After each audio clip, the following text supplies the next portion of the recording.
kehidupan selalu di bawah ancaman, kebutuhan penduduk desa agak sederhana, yang mereka inginkan hanyalah makanan yang cukup untuk memuaskan perut semua orang. Api unggun melompat-lompat, dan desa batu saat ini ramai dengan kebisingan dan kegembiraan.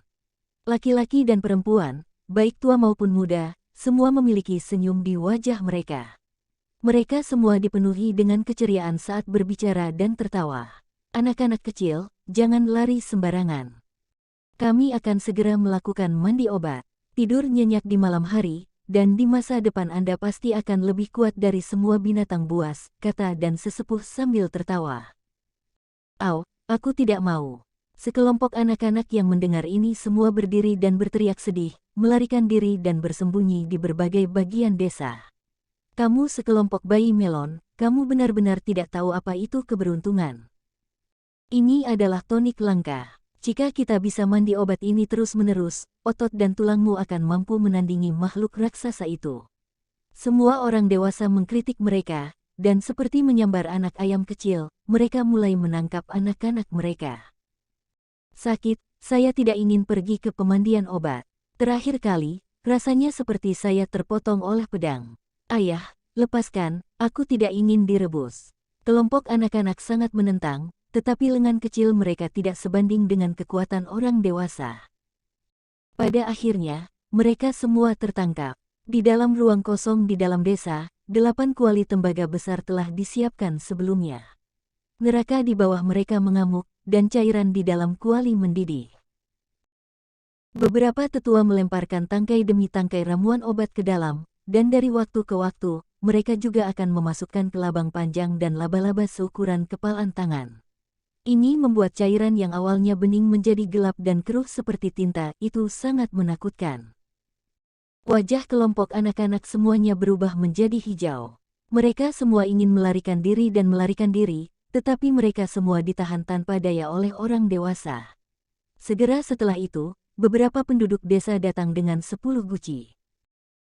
Beberapa tetua dengan lembut dan hati-hati membukanya sebelum menuangkan cairan merah tua ke dalam kuali tembaga besar, menyebabkan cairan hitam pekat itu mendidih lebih kencang. Ini adalah darah asli yang langka dari tubuh binatang buas yang terbunuh. Itu sangat berharga, dan terlepas dari apakah itu orang dewasa atau anak-anak yang menggunakannya, mereka semua akan mendapatkan manfaat luar biasa, meningkatkan fisik mereka. Selain itu, dengan pemahaman penduduk desa tentang beberapa resep kuno, serta menambahkan beberapa ramuan obat del. Darah sejati ini bisa menjadi lebih efektif. Selain darah asli, beberapa tetua juga menggunakan tulang sayap piton terbang, tulang kaki binatang berkaki satu, serta beberapa bahan lainnya dan menghancurkannya dengan susah payah sebelum melemparkannya ke dalam air mendidih.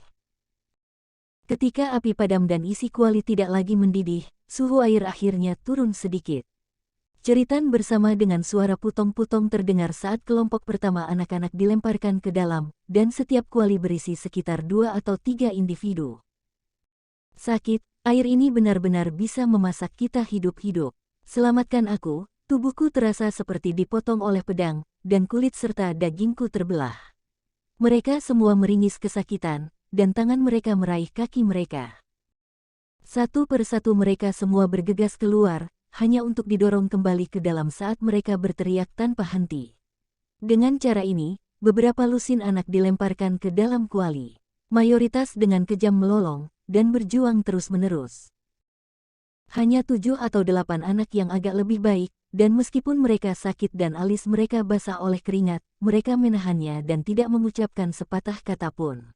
Adapun si kecil, dia juga tidak bisa melarikan diri dan dilemparkan ke dalam kuali dengan perlakuan khusus sendiri.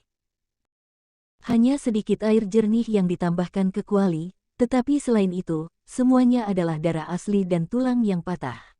Penduduk desa tidak merasa bahwa ini tidak pantas, dan juga tidak merasa bahwa mereka lebih menyukai dia daripada orang lain.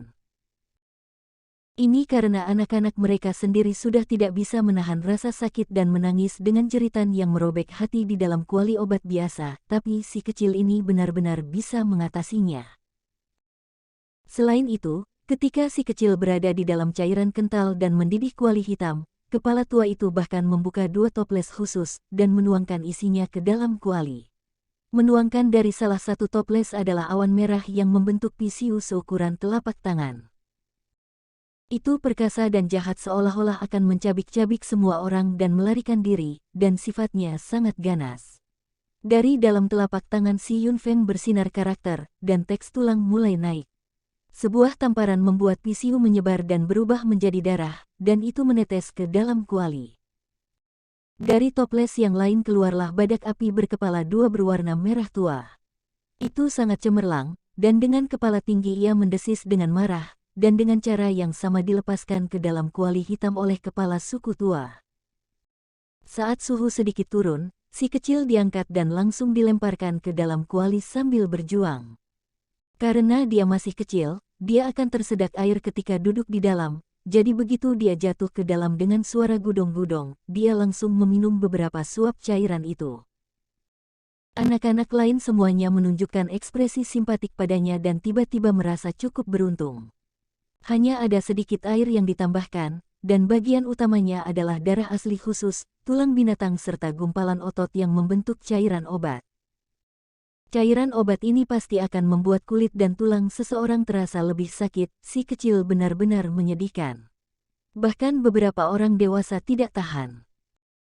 Si kecil mengerahkan kekuatan sebanyak yang dia bisa kumpulkan sambil berjuang dan meringis kesakitan, dan dari waktu ke waktu, dia bahkan akan minum seteguk cairan kental.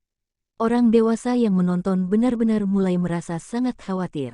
Tidak ada masalah karena ini bukan pertama kalinya. Karena dia bisa melakukan ini sebelumnya, maka dia juga bisa melewati ini. Minum lebih banyak cairan obat juga tidak buruk, jika dia bisa menyerapnya, itu akan memungkinkan dia untuk menyerap manfaat besar.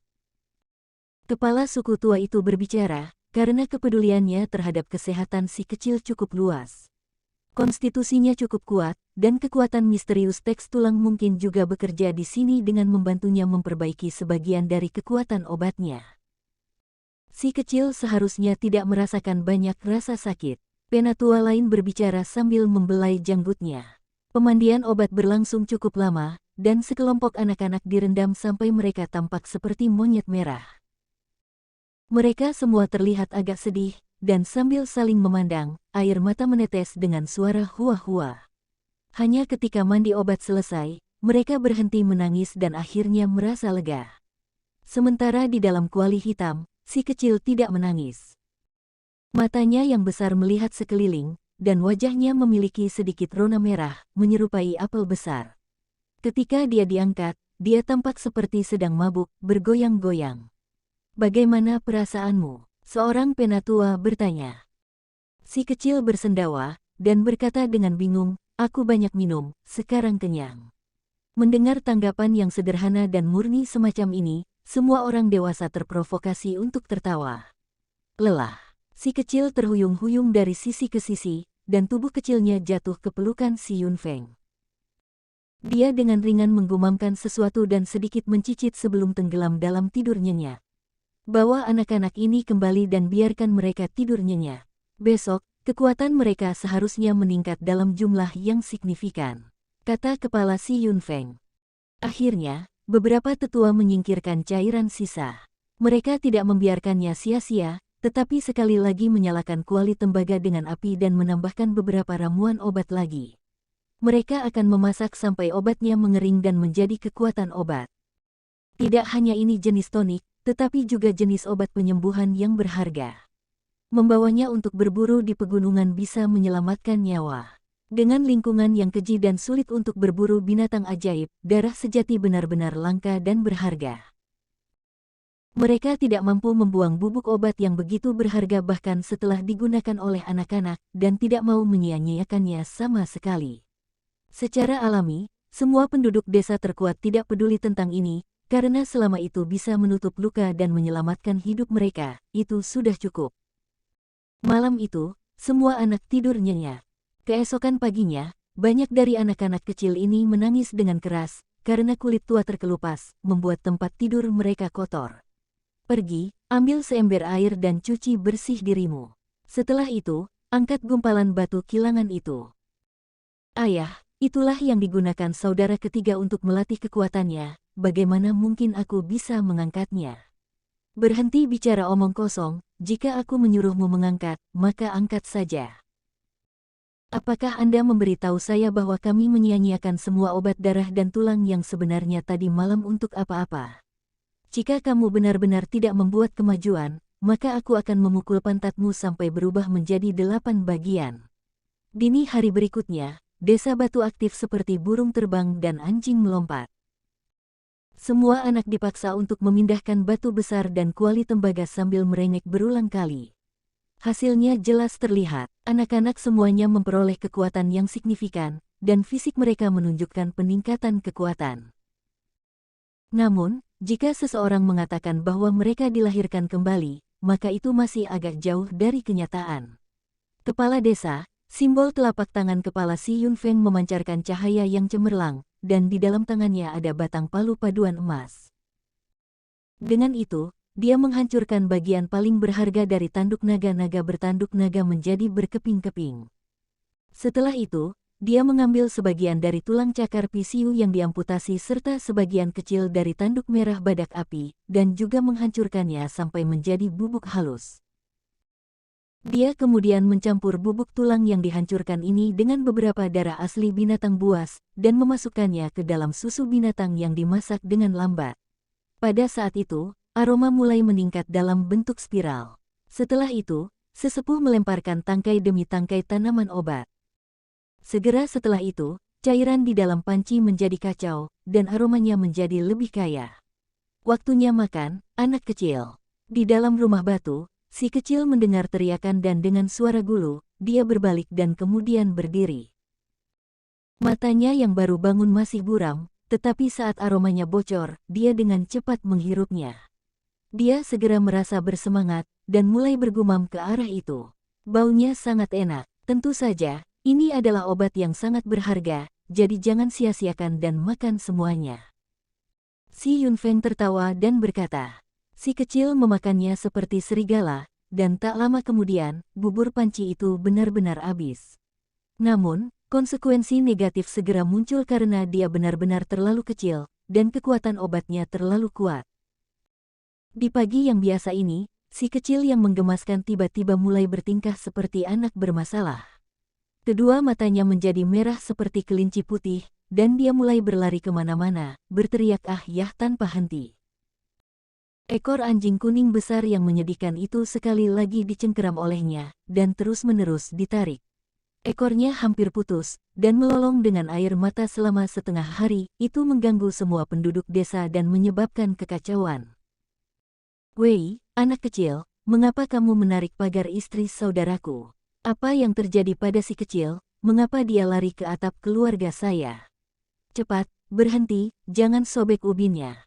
Semua penduduk desa tercengang. Si kecil yang biasanya sangat patuh berubah menjadi binatang buas kecil. Dia berlari kemana-mana saat dia membuat kekacauan sambil menggunakan semua kekuatannya. Panci obat benar-benar terserap, dan hasilnya tidak buruk. Si Yunfeng dan beberapa tetua lainnya berdiri bersama, dan mereka saat ini diam-diam berkomentar, menganggukkan kepala dengan puas. Di kejauhan, banyak anak melihat pemandangan di depan mereka dan menjadi lebih menakutkan dari kepala suku. Mereka semua gemetar dan gemetar saat mereka tinggal jauh. Berkumpul bersama, mereka bergumam dengan suara rendah, si kecil benar-benar menyedihkan. Telapak tangan si kecil bersinar dan dia mengangkatnya ke langit. Dari lengan kecil itu muncul teks tulang, dan itu berkedip terus-menerus, itu benar-benar sangat misterius. Selain itu, fisiknya menjadi lebih kuat, dan kecepatan serta kekuatannya juga meningkat dengan selisih yang besar. Ini juga alasan mengapa kepala suku tua itu sangat puas. Hanya setelah 2 jam dia akhirnya tenang. Dia menggaruk kepalanya dengan linglung, dan berkata dengan suara rendah, iya, aku dalam masalah.